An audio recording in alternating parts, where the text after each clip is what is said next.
Muy buenas noches. Les habla Henry Adolfo Camacho Rodríguez, líder social y comunitario de el Pacífico Sur colombiano. Tengo 45 años.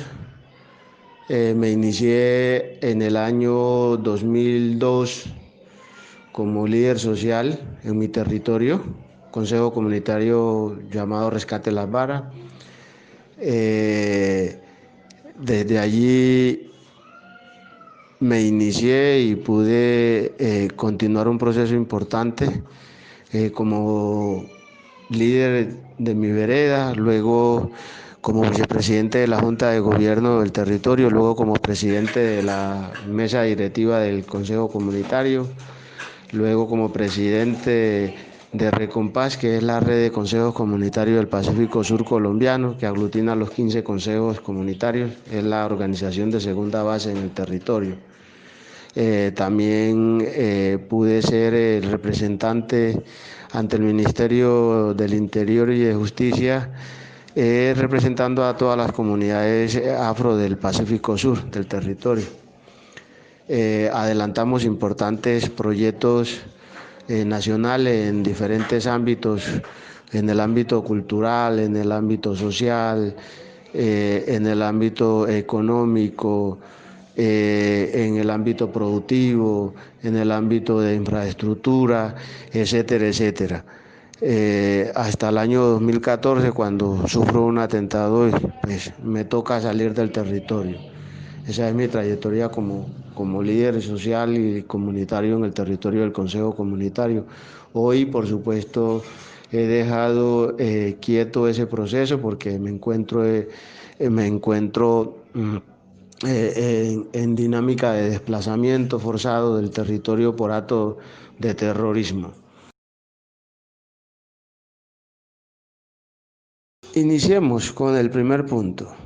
A ver, yo siempre he dicho y hoy me reitero más que nunca, eh, el primer, eh, la primera dificultad que tenemos los líderes sociales es que no tenemos capacitación. Nosotros realmente en Colombia no tenemos una política nacional para capacitar a los líderes comunitarios, especialmente de las comunidades negras, raizales y palenqueras de Colombia.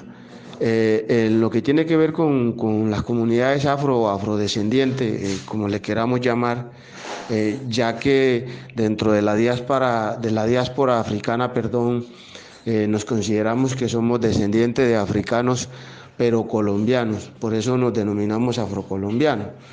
Eh, Quienes llevamos ese rótulo de afrocolombianos, quienes conocemos la dinámica, quienes nos sentimos afrocolombianos, negros de Colombia, quienes le aportamos a la sociedad, por supuesto que tenemos claro. Nuestra gran dificultad como líder es que no tenemos la capacitación necesaria para poder enfrentar a todos los embates que vienen de las capitales y del mismo gobierno nacional y por supuesto de quienes hacen parte de los grupos armados ilegales de Colombia. Entonces esa es nuestra primera gran dificultad que tenemos. Y segundo, yo pienso y reitero que el gran error de Juan Manuel Santos fue no haber medido los tiempos en el proceso de paz. ¿Por qué razón? Porque es que el proceso arranca bien. Yo era uno de los que le tenía muchísima fe al proceso, pero el proceso, al no medir los tiempos, el proceso al final, ya por supuesto mirando Juan Manuel Santos que no iba a alcanzar por el tiempo y se dejó pues, no midió esta situación de la mejor manera. Por eso el proceso al final se le cae, digo yo, porque termina firmando un proceso incluso sin conocer a fondo lo que realmente se había discutido en La Habana y entonces logran meterle mucho mico, por eso el proceso se cae y desafortunadamente para él, que además no tenía otro camino, pone toda su fe en este caso en el candidato Petro y por supuesto que gana el candidato Duque. Entonces eso desde luego, aunque si ustedes me preguntan a mí, yo soy de los colombianos que pienso no solamente como líder social y comunitario, sino como un ciudadano del común. que de una u otra manera el presidente Duque sí les ha cumplido a quienes hoy permanecen con el irrestricto deseo de cambiar de actividad, de cambiar la vida del monte, del conflicto, por la vida social, por aportarle a la sociedad y por ser nuevos ciudadanos. Pero por supuesto que por todas estas dificultades que les dije anteriormente, la inmensa mayoría de los excombatientes o de los combatientes hoy está regresando nuevamente al monte, y eso hace que la paz se vea, que el camino de la paz se vea muy oscuro, que hoy está muy enredado el tema. Aspiramos pues que ojalá para bien de Colombia pueda surgir alguna dinámica que vuelva a enrutar nuevamente, pero en este momento es muy complicada la situación.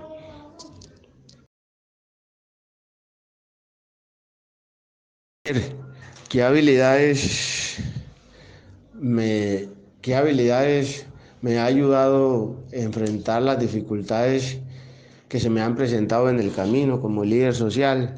Primero, la fortaleza en mi familia, la templanza, la enseñanza de siempre hacer el bien y nunca hacer el mal, que me enseñaron mis padres especialmente, y mis hermanos mayores, y mis hermanos por supuesto, no solamente los mayores sino las menores.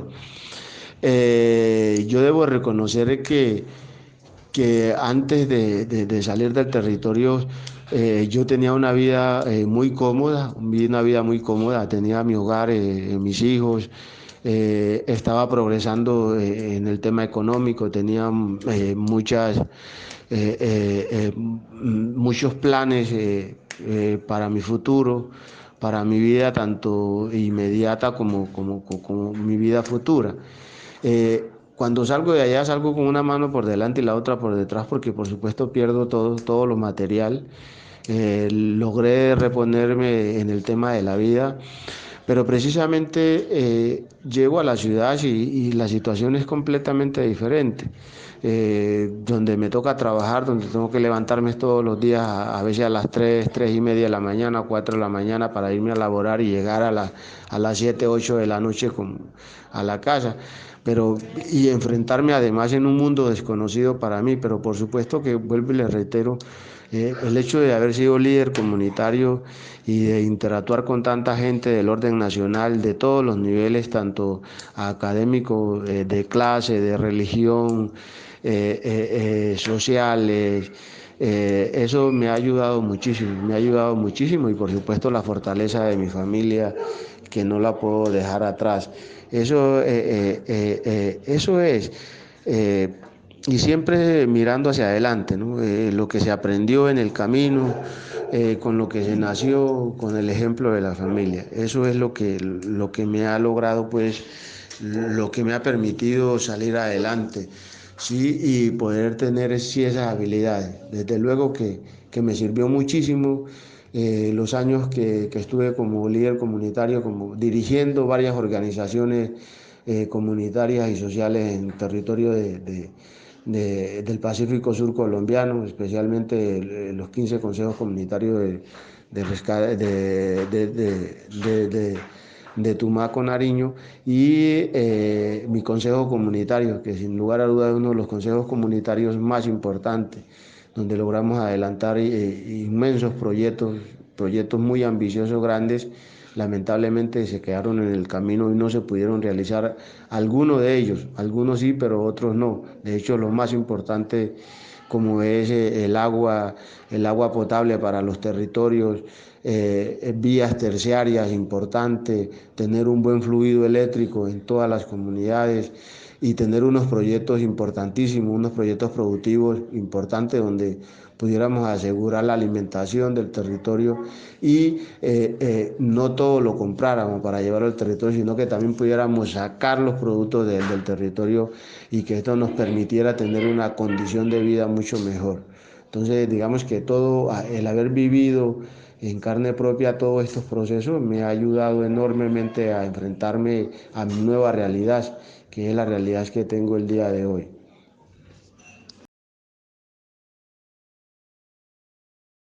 Por supuesto, que ser líder social y comunitario en Colombia demanda una responsabilidad enorme.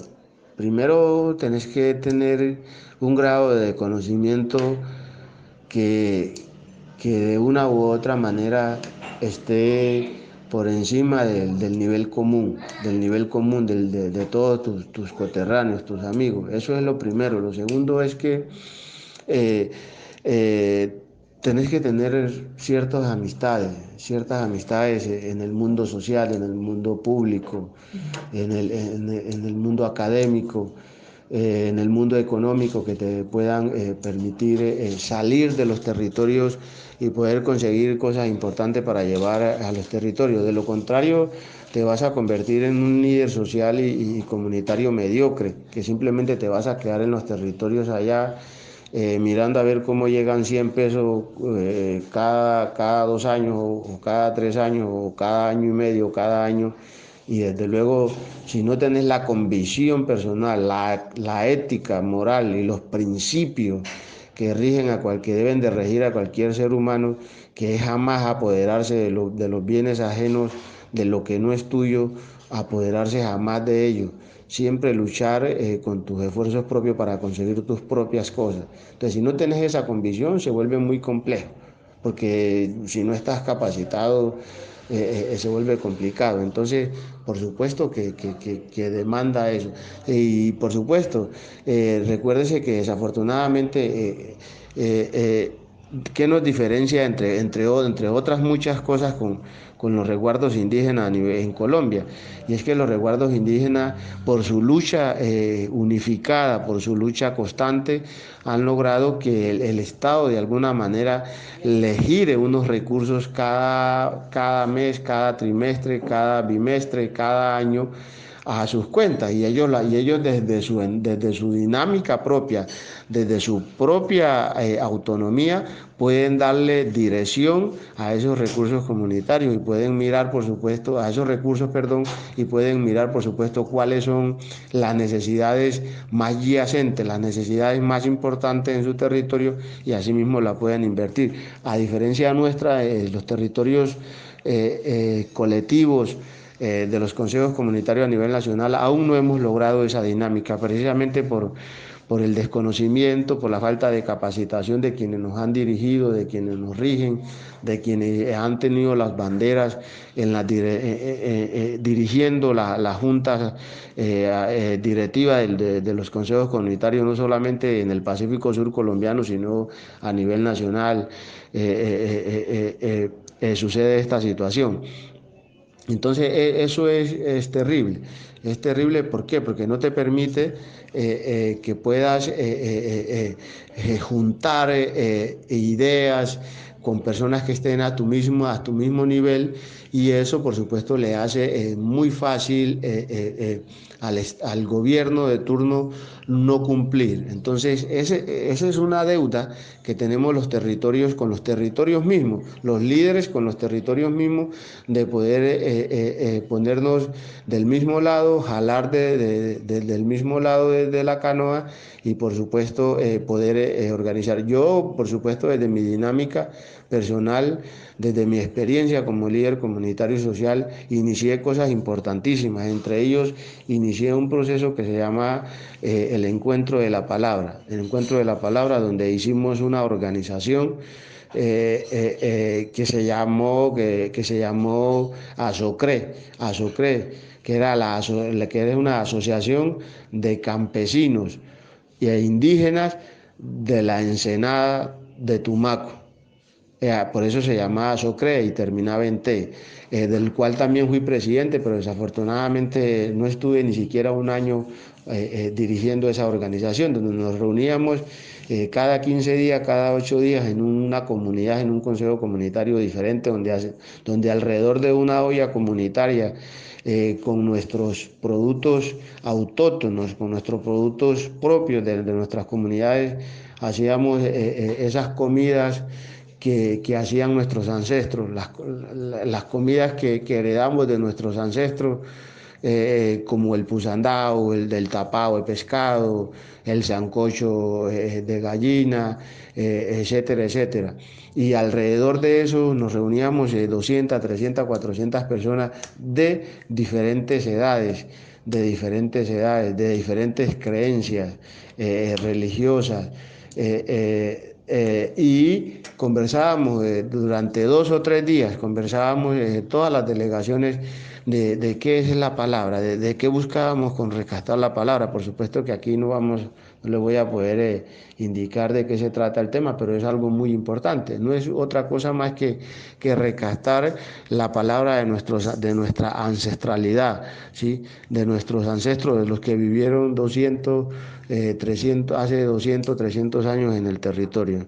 Entonces, de eso se trataba precisamente, de cómo llegaron los primeros negros a la costa pacífica nariñense, ¿sí? Recuérdese que la abolición de la esclavitud en Colombia tiene precisamente ya son 210 años lo que se abolió la esclavitud en Colombia, pero antes de esos 200 años, 210 años, ya recuérdese que algunos negros que habían escapado de las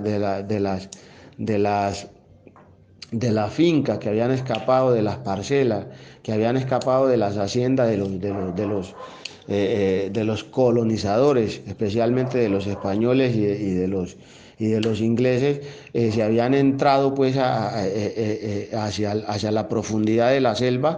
Y por supuesto que antes, cuando se da la abolición de la esclavitud, que le permite a los negros, a la inmensa mayoría de los negros, adentrarse en las entrañas de la selva, es donde inician este proceso de reorganización y de plantar allí las semillas que hoy tenemos los renacientes. Y por supuesto que el objetivo nuestro debe ser poder seguirles manteniendo y construir lo que nuestros ancestros hace, yo considero que 300 años, 200 años, 100 años atrás nos construyeron, y que los hijos de nuestros hijos y los hijos de los hijos de nuestros hijos puedan, por supuesto, heredar lo que nosotros heredamos de nuestros ancestros.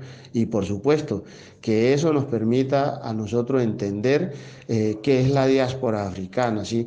Qué es el conflicto interno armado que duró, que en este momento tenemos claro, duró más de 50 años, ¿sí? Y qué es la esclavitud, por qué llegó la esclavitud, cómo llegó, o sea, quiénes fueron los que nos esclavizaron, quiénes fuimos los esclavizados, ¿sí? ¿Cuándo se abolió la esclavitud? ¿Por qué se abolió la esclavitud?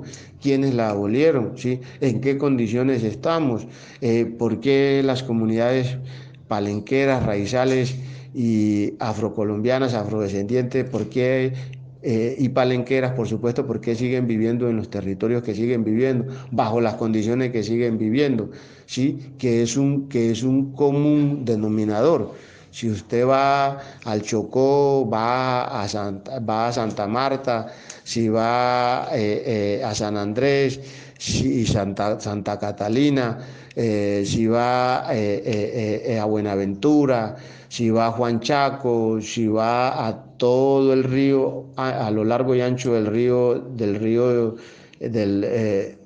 Chocuano, en toda la ladera y la costa pacífica nariñense, consigue que los problemas son los mismos. Los problemas son los mismos: narcotráfico, violencia, prostitución. ¿Por qué? Porque no tenemos una buena infraestructura escolar, no tenemos una buena educación, no tenemos universidades donde nuestros niños se puedan preparar, educarse para la vida, para el futuro. No tenemos agua potable, no tenemos energía eléctrica, no tenemos proyectos productivos, no tenemos vías terciarias de acceso.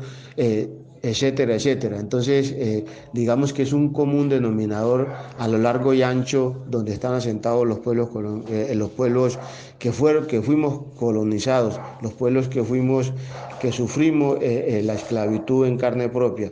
Si vamos a las ciudades, vamos a las grandes ciudades, a Bogotá, vamos a Medellín, vamos a Bucaramanga, vamos a Cali, vamos a Barranquilla, donde están los asentamientos de las personas que llegaron desplazadas de los territorios, están todas en las periferias, están en las periferias viviendo en condiciones infrahumanas, por supuesto. Entonces, eso es importante. Esas son una de las dificultades enormes, ¿sí? Y de las responsabilidades enormes que tenemos los líderes en Colombia para enfrentar todo este flagelo.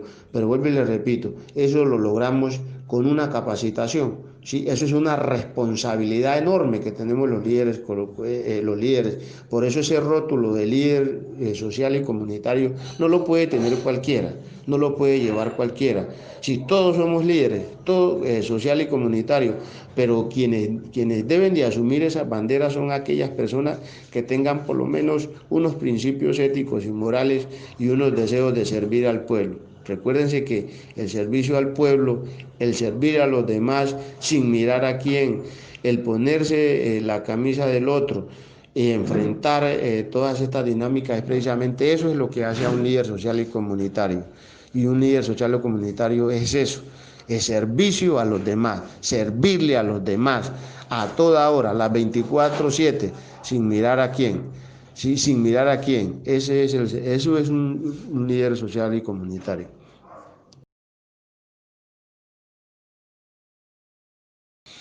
Hombre, yo no me canso de reiterar y no me voy a cansar de reiterar que, que la gran equivocación en este caso, eh, de Juan Manuel Santos fue no haber medido los tiempos. No haber medido los tiempos y por supuesto que eso le costó y le va a costar históricamente al país muchísimo. Las consecuencias de ese error yo pienso que van a ser enormes y van a ser por muchísimos años.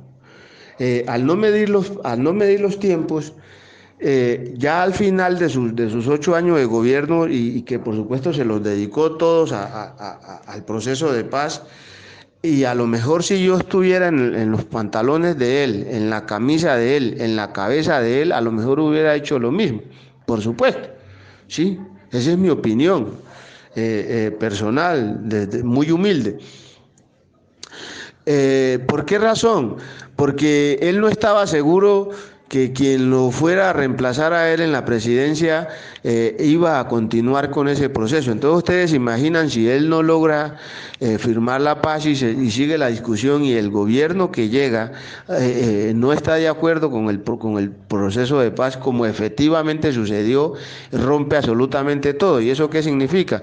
Que había salido probablemente como el peor presidente en toda la historia de Colombia y a lo mejor dentro de 200 o 300 o 500 años las generaciones de ese entonces lo iban a seguir recordando como lo mismo, como el peor presidente que luchó 8 años por tratar de acabar un conflicto y no lo logró y de la forma que se hizo. Entonces al final terminó de una u otra manera, terminó cediendo y se dio cosas demasiadas complicadas. Entonces por eso el proceso sufre lo que sufre. Ahora, yo lo dije antes y lo discutí con algunos amigos, porque yo discuto con algunos amigos líderes sociales con los que aún tengo comunicación y con quienes nos encontramos de vez en cuando por ahí. Y logramos discutir, y yo lo dije antes de la firma, lo dije antes de la firma. El segundo error que comete Juan Manuel Santos, que a mí me parece que es garrafal, es someter el acuerdo, sí, a una votación, sí, es someterlo al escrutinio nacional, ¿sí? ¿Por qué razón? Porque precisamente con quienes él estaba negociando no son ninguna perita en dulce. Están negociando con unas personas que durante más de 50 años le han hecho daño al país, no solamente a los campesinos, sino a la gente del interior. Entonces, yo no sé en qué cabeza en ese momento los asesores presidenciales, que son gente muy prestante, gente que tienen 2, 3 carreras profesionales, que tienen maestría, que tienen doctorados incluso, no sé cómo no pudieron hacerle entender al señor Juan Manuel Santos que eso era un error, porque es que precisamente él iba a someter a un plebiscito para que el pueblo decidiera si sí o si no, pero resulta que lo que él nunca, nadie le pudo decir, no sé si nunca le dijeron a un asesor, es que mijo, pero es que venga, espérese, venga tantico, espere ahí, pero es que nosotros con los que estamos negociando no son ninguna perita en dulce. ¿O es que usted se olvida en los campos de concentración, de secuestro, usted se olvida de todas las extorsiones, se olvida de todos los asesinatos, se olvida de todos los oleoductos, de todos los puentes, se olvida de todas las vías, se olvida de todas las violaciones, se olvida de los reclutamientos? Es que, venga, espérese, usted va a someter, o sea, yo como asesor le digo, venga, espérese, usted va a someter a votación para que el pueblo decida con las personas que estamos negociando.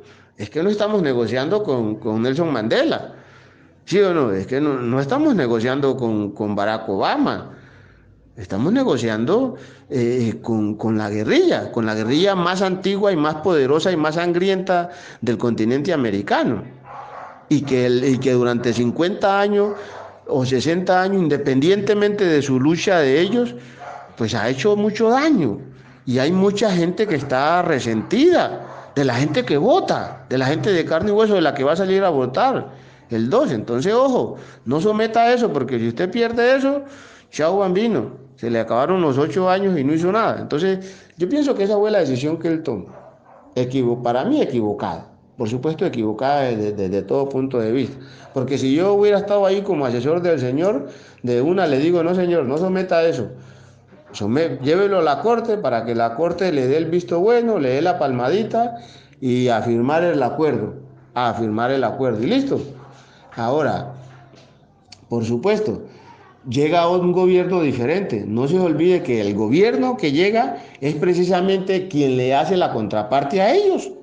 Y la gente que votó por el no, votó toda, absolutamente el 100% de esa gente votó por el señor Iván Duque. Entonces, ¿qué le está diciendo esa gente? Que no está de acuerdo, aunque para mi parecer, si ustedes me preguntan a mí, yo considero que el señor Iván Duque sí le ha cumplido, no de la forma como quisiéramos, no de la forma como quisieran los reincorporados, los reinsertados, no de la forma que quisiera Juan Manuel Santos, que se les hubiera cumplido, pero para mí, en mi concepto, a quienes hoy han honrado y permanecen, ¿sí?, en el camino de la paz, de reincorporarse a la sociedad, a la vida civil, y empezar a hacerle útil a la sociedad y aportarle a la sociedad para que salgamos adelante, yo pienso que de alguna u otra manera, no como vuelvo y les repito 100%, pero sí les ha cumplido.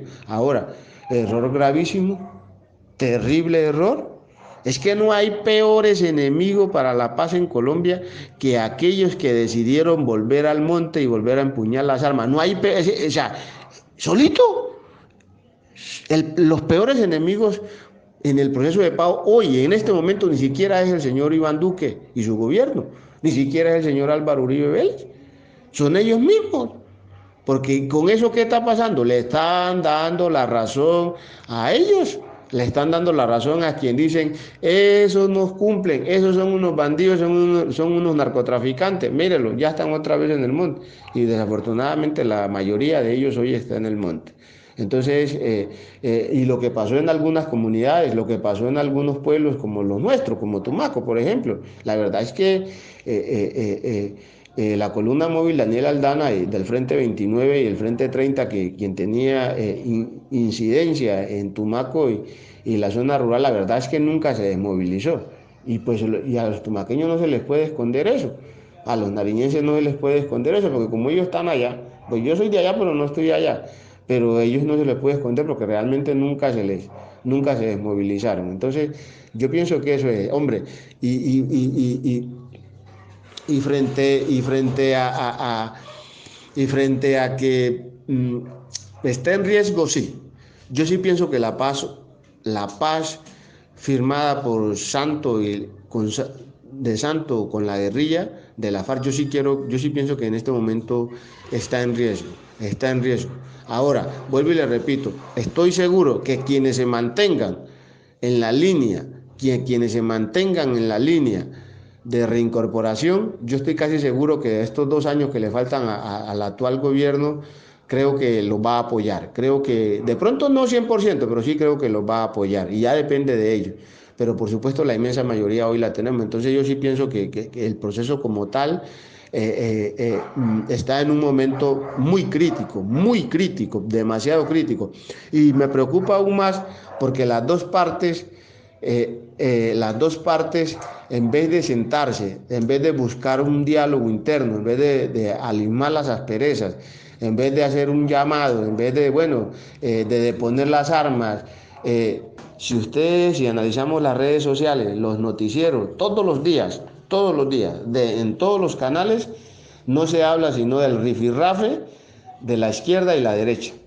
O sea, de los dos polos opuestos al proceso, del que le entregó todo defendiéndolo a capa y espada y echándole la culpa a quienes lo atacaron, que son los culpables. Y si seguimos con ese rifirrafe, pues más daño vamos a hacer. Yo pienso que en vez de estar en esa pelea, deberían de sentarse y mirar a ver en dónde hay puntos de quiebre, en dónde hay puntos de encuentro y allí poderlo fortalecer. Desafortunadamente, mire, les está hablando un ciudadano, yo tenía muchísimo, mire, con el proceso de paz yo discutí y recuérdense que yo voté el proceso de paz afirmativo, yo lo voté afirmativo. El día del plebiscito no pude ir a votar porque estaba trabajando y pedí permiso y no me permitieron ir a votar, por eso no voté. No fue porque por supuesto que si hubiera tenido la posibilidad iba a votar. Y yo voté la paz, la voté afirmativamente. Y mire, yo conversaba mucho con mi familia, con mis amigos más cercanos, yo tenía muchísima esperanza. Una vez se firmara el proceso de paz, yo tenía esa inmensa esperanza de que iba a volver a mi territorio, de que iba a poder volver y iba a poder a reiniciar el proceso, porque precisamente gracias a Dios no salí del territorio por haber cometido ningún acto de corrupción, ningún acto de ladronismo, ningún acto de barbarie. O sea, eso es sagrado en mi familia, principios éticos y morales, jamás le agarres a los demás lo que no es tuyo. Y me di inmensa, y en Tumaco conocen alrededor de Tumaco y en algunas partes del país, me di unas peleas enormes, me rasgué las vestiduras defendiendo el tema atacando el tema de la corrupción, atacándolo desde todos los frentes con mis compañeros. Me hicieron la vida a cuadritos, pero les di la pelea y creo que se las gané. Entonces, a mí me sacan del camino única y exclusivamente por lo que sacan al 80-70% de los líderes sociales y comunitarios en Colombia, que es cuando no estás de acuerdo con los que manejan, con los que están dirigiendo el territorio, ya te convertís en enemigo para ellos. Y cuando vos tenés un discurso claro, transparente, no te pueden fregar la vida por corrupción, ni por ladronismo, ni porque le quitaste la vida a alguien o hiciste o con otra persona le organizaste para dañarle la vida a los demás, entonces buscan una forma sutil de cómo quitarte la vida. ¿Sí? De cómo quitarte la vida, porque ya te convertís si no sos de ellos, estás en contra de ellos. Y la ley es clara con ellos, con la guerrilla es clara, siempre ha sido así clara. El líder social y comunitario en los territorios que no esté alineado 100%, que no le sirva a ellos, hay que matarlo, y hay que quitarlo del camino. Ellos tienen una forma muy sutil, ellos jamás llegan uniformados, ellos con el brazalete de sus organizaciones, 2, 3, 4, y te hacen un juicio según ellos y te asesinan. No, jamás hacen eso. Ellos buscan una forma, te mandan a alguien, se consiguen a alguien de las milicias urbanas por allá, y entonces van y te mandan y te matan. El tipo te llega de civil y te mata y ya. Eso es para que no quede evidente que ellos lo hicieron, pero por supuesto que ellos son los que hacen esa dinámica. En gran medida son ellos.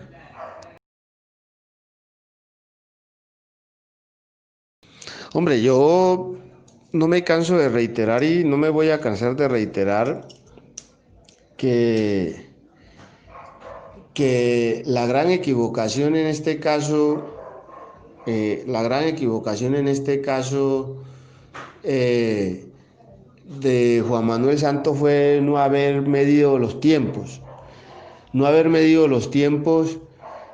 Y por supuesto que eso le costó y le va a costar históricamente al país muchísimo. Las consecuencias de ese error yo pienso que van a ser enormes y van a ser por muchísimos años. Al no medir los tiempos, ya al final de sus 8 años de gobierno y que por supuesto se los dedicó todos al proceso de paz, y a lo mejor si yo estuviera en los pantalones de él, en la camisa de él, en la cabeza de él, a lo mejor hubiera hecho lo mismo, por supuesto, ¿sí? Esa es mi opinión personal, muy humilde. ¿Por qué razón? Porque él no estaba seguro que quien lo fuera a reemplazar a él en la presidencia iba a continuar con ese proceso. Entonces ustedes imaginan si él no logra firmar la paz y sigue la discusión y el gobierno que llega no está de acuerdo con el proceso de paz como efectivamente sucedió, rompe absolutamente todo. ¿Y eso qué significa? Que había salido probablemente como el peor presidente en toda la historia de Colombia, y a lo mejor dentro de 200 o 300 o 500 años las generaciones de ese entonces lo iban a seguir recordando como lo mismo, como el peor presidente que luchó 8 años por tratar de acabar un conflicto y no lo logró, y de la forma que se hizo. Entonces al final terminó de una u otra manera, terminó cediendo y se dio cosas demasiadas complicadas. Entonces por eso el proceso sufre lo que sufre. Ahora, yo lo dije antes y lo discutí con algunos amigos, porque yo discuto con algunos amigos líderes sociales con los que aún tengo comunicación y con quienes nos encontramos de vez en cuando por ahí. Y logramos discutir, y yo lo dije antes de la firma, lo dije antes de la firma. El segundo error que comete Juan Manuel Santos, que a mí me parece que es garrafal, es someter el acuerdo, sí, a una votación, sí, es someterlo al escrutinio nacional, ¿sí? ¿Por qué razón? Porque precisamente con quienes él estaba negociando no son ninguna perita en dulce. Están negociando con unas personas que durante más de 50 años le han hecho daño al país, no solamente a los campesinos, sino a la gente del interior. Entonces, yo no sé en qué cabeza en ese momento los asesores presidenciales, que son gente muy prestante, gente que tienen 2, 3 carreras profesionales, que tienen maestría, que tienen doctorados incluso, no sé cómo no pudieron hacerle entender al señor Juan Manuel Santos que eso era un error, porque es que precisamente él iba a someter a un plebiscito para que el pueblo decidiera si sí o si no, pero resulta que lo que él nunca, nadie le pudo decir, no sé si nunca le dijeron a un asesor, es que mijo, pero es que venga, espérese, venga tantico, espere ahí, pero es que nosotros con los que estamos negociando no son ninguna perita en dulce. ¿O es que usted se olvida en los campos de concentración, de secuestro? Usted se olvida de todas las extorsiones, se olvida de todos los asesinatos, se olvida de todos los oleoductos, de todos los puentes, se olvida de todas las vías, se olvida de todas las violaciones, se olvida de los reclutamientos. Es que, venga, espérese, usted va a someter, o sea, yo como asesor le digo, venga, espérese, usted va a someter a votación para que el pueblo decida con las personas que estamos negociando. Es que no estamos negociando con Nelson Mandela, ¿sí o no? Es que no estamos negociando con Barack Obama. Estamos negociando con con la guerrilla más antigua y más poderosa y más sangrienta del continente americano. Y que durante 50 años o 60 años, independientemente de su lucha de ellos, pues ha hecho mucho daño.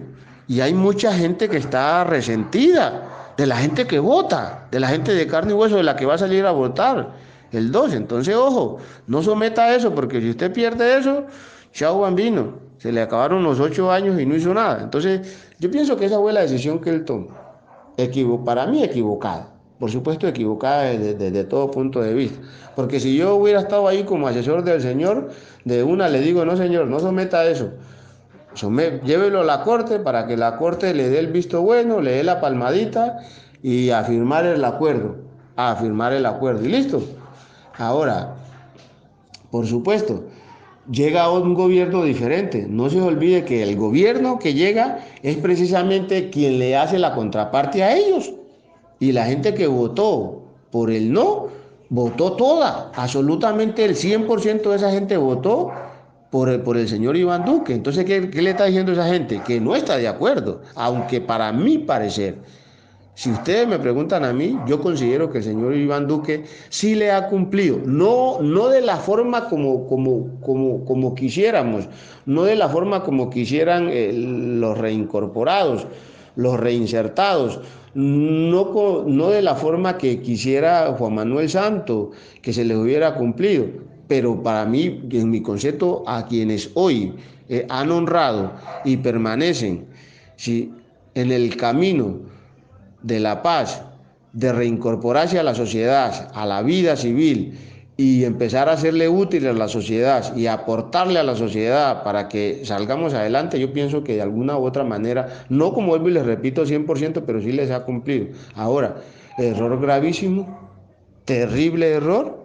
Es que no hay peores enemigos para la paz en Colombia que aquellos que decidieron volver al monte y volver a empuñar las armas. No hay, o sea, solito.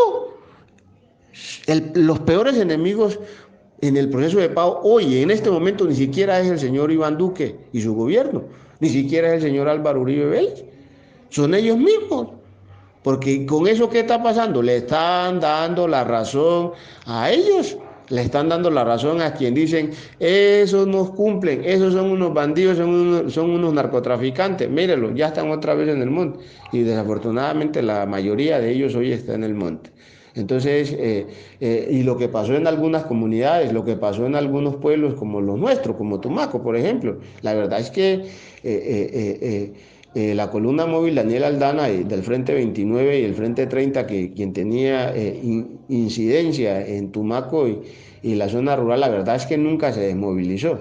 Y a los tumaqueños no se les puede esconder eso, a los nariñenses no se les puede esconder eso, porque como ellos están allá, pues yo soy de allá, pero no estoy allá, pero ellos no se les puede esconder porque realmente nunca se desmovilizaron. Entonces, yo pienso que eso es, hombre, y frente a que está en riesgo, sí.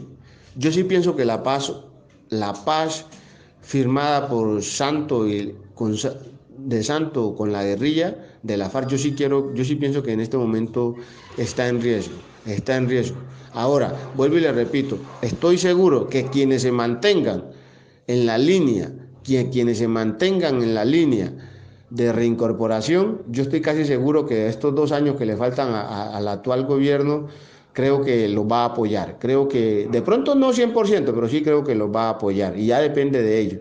Pero por supuesto la inmensa mayoría hoy la tenemos. Entonces yo sí pienso que el proceso como tal está en un momento muy crítico, demasiado crítico. Y me preocupa aún más porque las dos partes, en vez de sentarse, en vez de buscar un diálogo interno, en vez de alimar las asperezas, en vez de hacer un llamado, en vez de, de deponer las armas, si analizamos las redes sociales, los noticieros, todos los días, en todos los canales, no se habla sino del rifirrafe de la izquierda y la derecha. O sea, de los dos polos opuestos, al proceso, del que le entregó todo, defendiéndolo a capa y espada y echándole la culpa a quienes lo atacaron, que son los culpables. Y si seguimos con ese rifirrafe, pues más daño vamos a hacer. Yo pienso que en vez de estar en esa pelea, deberían de sentarse y mirar a ver en dónde hay puntos de quiebre, en dónde hay puntos de encuentro, y allí poderlo fortalecer. Desafortunadamente, mire, les está hablando un ciudadano. Yo tenía muchísimo, mire, con el proceso de paz yo discutí, y recuérdense que yo voté el proceso de paz afirmativo. Yo lo voté afirmativo. El día del plebiscito no pude ir a votar porque estaba trabajando y pedí permiso y no me permitieron ir a votar. Por eso no voté. No fue porque por supuesto que si hubiera tenido la posibilidad iba a votar. Y yo voté la paz, la voté afirmativamente. Y mire, yo conversaba mucho con mi familia, con mis amigos más cercanos. Yo tenía muchísima esperanza.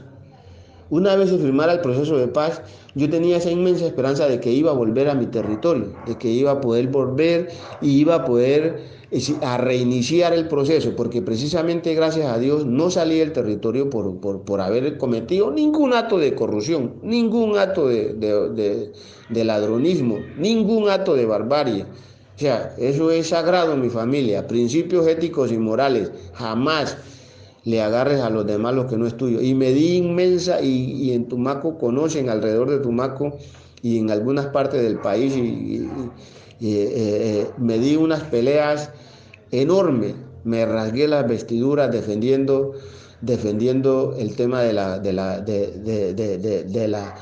atacando el tema de la corrupción, atacándolo desde todos los frentes con mis compañeros. Me hicieron la vida a cuadritos, pero les di la pelea y creo que se las gané. Entonces, eh, eh, a mí me sacan del camino única y exclusivamente por lo que sacan al 80-70% de los líderes sociales y comunitarios en Colombia, que es cuando no estás de acuerdo con los que manejan, con los que están dirigiendo el territorio, ya te convertís en enemigo para ellos. Y cuando vos tenés un discurso claro, transparente, no te pueden fregar la vida por corrupción, ni por ladronismo, ni porque le quitaste la vida a alguien o hiciste o con otra persona le organizaste para dañarle la vida a los demás. Entonces buscan una forma sutil de cómo quitarte la vida. ¿Sí? De cómo quitarte la vida, porque ya te convertís si no sos de ellos, estás en contra de ellos. Y la ley es clara con ellos, con la guerrilla es clara, siempre ha sido así clara. El líder social y comunitario en los territorios que no esté alineado 100%, que no le sirva a ellos, hay que matarlo, y hay que quitarlo del camino. Ellos tienen una forma muy sutil, ellos jamás llegan uniformados, ellos con el brazalete de sus organizaciones, 2, 3, 4, y te hacen un juicio según ellos y te asesinan. No, jamás hacen eso. Ellos buscan una forma, te mandan a alguien, se consiguen a alguien de las milicias urbanas por allá, y entonces van y te mandan y te matan. El tipo te llega de civil y te mata y ya. Eso es para que no quede evidente que ellos lo hicieron, pero por supuesto que ellos son los que hacen esa dinámica. En gran medida son ellos. A ver, mi gente, la corrupción. Ustedes saben que, y se lo voy a decir, alguna vez cuando yo estaba empezando el proceso, incluso yo desconocía muchas cosas que hoy conozco, y de las que hoy tengo certeza, conozco a plenitud. Yo decía que el peor flagelo de Colombia, que los culpables número uno, que la culpa número uno de la situación de no desarrollo, la condición de pueblo atrasado que tenemos hoy en Colombia, yo decía que es la corrupción.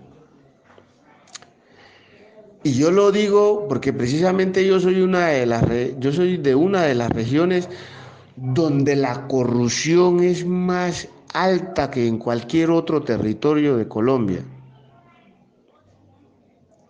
La corrupción política en el departamento de Nariño y especialmente en el municipio de Tumaco es de las más podridas a nivel nacional. de las más podridas. Allá no hay ente de control, allá está la Procuraduría, está la Contraloría, está la Defensoría, está la Fiscalía, pero no sé qué pasa, que se roban todo el presupuesto del municipio, todo el presupuesto del municipio cada año, cada 2 años, cada 3 años, cada 4 años, y nadie responde por él. Ahora en los últimos tiempos es que han estado desvinculando a algunos alcaldes, alcaldesas, incluso la actual alcaldesa, no sé por qué todavía está como alcaldesa, porque no debería estar ahí como alcaldesa, porque está, igual que la primera vez de su gobierno, está inhabilitada, mire, hasta un estudiante de primer semestre de Derecho sabe que está inhabilitada, pero está la demanda y están esperando que el Consejo, que el Consejo Nacional Electoral y que tome la decisión, ¿sí? Tome la decisión. Entonces, mire, el flagelo número 1 de Colombia es la corrupción. Y la corrupción inicia, para introducirles hablo de mi municipio, pero la corrupción inicia desde la ciudad de Bogotá, desde la ciudad de Medellín, de la ciudad de Cali, de la ciudad de Barranquilla, de la costa atlántica, ¿sí? Del centro, de la zona andina del país. Por supuesto que este gobierno no ha hecho en tiempo de posconflicto absolutamente nada. Y vamos a dividir esto en 3 partes. Lo primero, la corrupción desde la Casa de Nariño. Muchos ciudadanos creen, sí, que no hay corrupción. Y por eso el señor Álvaro Uribe habla de no corrupción y habla el señor Duque de no corrupción. Y la verdad es que a diferencia de otros gobiernos, el gobierno de Santos, el gobierno de Samper, en el gobierno de Pastrana, en el gobierno de Gaviria, a diferencia de los 2 gobiernos del señor Álvaro Uribe Vélez, que en el último se evidenció más el tema de la corrupción que en el primer gobierno, y por supuesto el gobierno actual está en la dinámica, porque si alguien le aprendió cómo hacer corrupción sin que esto se convierta en una bomba, sin que esto salga a la luz pública todos los días, lo aprendió muy bien el alumno de su profesor, lo aprendió muy bien. No es que en los gobiernos que acabo de mencionar no haya corrupción, sí hay corrupción, y por supuesto que ellos no están haciendo nada para controlarla, sino que son muy inteligentes en el tema de la corrupción, saben hacerla. ¿Por qué razón? Porque la hacen ellos con ellos, ellas con ellas, ¿sí? No negocian. Recuérdense lo que ha pasado a lo largo y ancho de estos 2 años en el Congreso de la República. Acuérdense lo que ha pasado con el Partido Liberal, Partido de la U. Bueno, el Partido Conservador está en la pomada porque pues su gran jefe, su caudillo, es nada menos nada más que la vicepresidenta de Colombia, ¿sí? Entonces, que es la doctora Marta Lucía Ramírez. Entonces, por eso la corrupción. Lo que pasa es que no haya corrupción, sí hay mucha corrupción, pero la saben hacer muy bien, muy bien. Esa es una parte. La segunda parte es que no ha podido controlarlo porque, vuelvo y les repito, por el error del afán de firmar el proceso rápido, no se le puso control, por ejemplo, a la G. Y la verdad es que si somos realistas y vamos al fondo, la G se ha convertido en un foco de corrupción enorme y el gobierno no tiene ninguna posibilidad de controlarlos económicamente. No tiene. El gobierno lo único que hace es cada año, cada 6 meses que les toca, ¿cuántos son? 10.000 millones de pesos, firme el cheque y deposítela a la cuenta, pero no tiene ningún control y la verdad es que la G se ha convertido en un desangradero para el país. Eso no lo podemos esconder. Entonces, esa es otra parte que no tiene cómo en pleno conflicto controlar ese tema. Lo otro, yo por eso les decía que esto hay que dividirlo en varias partes. ¿Sí? Lo otro, el tema de regalías, el tema de giros a los entes territoriales, a los departamentos, a los municipios, se sigue manejando de la misma manera, sin ningún tipo de control. Sin ningún tipo de control. Entonces, al que es amigo y al amiguito por ahí, entonces, Procuraduría, andámele suave, Contraloría, andámele suave. Por eso ustedes y yo sabemos que se destituyó o se inhabilitó al gobernador, ¿de dónde? Del Chocó. ¿De dónde? De San Andrés. ¿De dónde? De Barranquilla. Perdón, ¿de dónde? De Cartagena. ¿De dónde? ¿Al alcalde de dónde? De Tumaco. ¿El alcalde de dónde? De Buenaventura.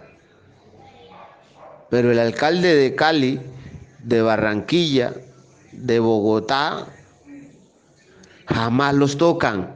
Y no me digan que no son corruptos. Y no me digan ese cuento de que no tienen rabo de paja.